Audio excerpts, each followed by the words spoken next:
Hey guys, Mary Meet, and welcome to this is the fourth week of the YouTube Pagan Challenge in 2017. And this week we're talking again about our books of shadows. And let me actually read the exact question. That is how to start your book, getting over perfectionism and creative techniques. And I'm pretty good at this again because I have done, I was thinking about it.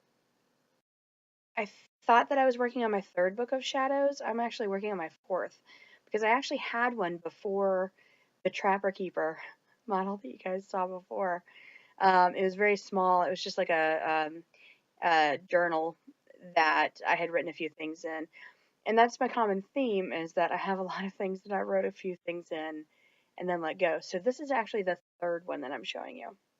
So this is my cautionary tale for you guys. Okay, this was my third book of shadows. I started in 2000, 2001, thereabouts. This is when I got my first apartment. And I got this book. Um, I was kind of departing from Wicca at this point, and I have remained kind of separate from Wicca. I'm pagan, but not necessarily Wiccan. Um, but I still felt like I needed to have an altar, and I needed to have my tools all just perfectly lined up, and I needed to have a goddess representation on my altar. So what I did is I did this book, and I designed the cover.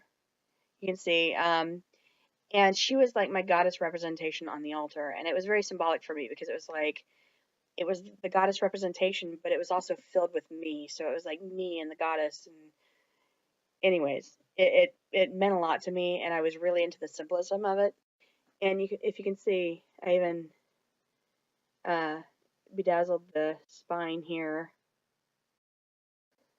just plain on the back, but did all sorts of things with this, and it's a beautiful book. But look how thick it is. So, as far as getting over perfectionism, because of this book, my advice to you is don't get something like this that's already bound. Like, don't. And let me show you why. I've got, I wrote 1, 2, 3, 4, 5, 6, 7, 8,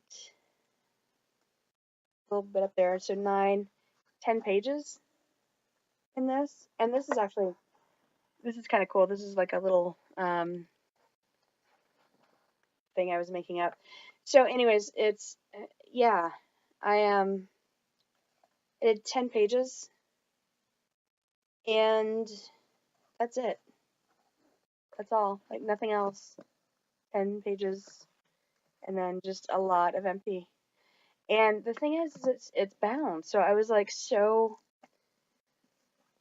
everything had to be so pristine and so perfect that I just froze. Like, I just did not want to add something in, knowing full well that it could be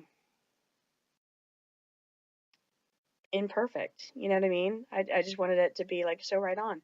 So my advice as far as getting over perfectionism, getting started, creative techniques, use a binder. Use some sort of system where you can take pages out, you can put them back in. So if you make a page and you hate it, big fucking deal, right? You just do a new page. It's not a big deal. And that also kind of encourages experimentation because say you want to try tea staining something to make it look old and antique. Well, you can do that with one page. If it looks great, put it in. If it doesn't look good, do some other page. You know what I mean? So yeah, I would never do a bound book like that again. That's just me being type A crazy Amy.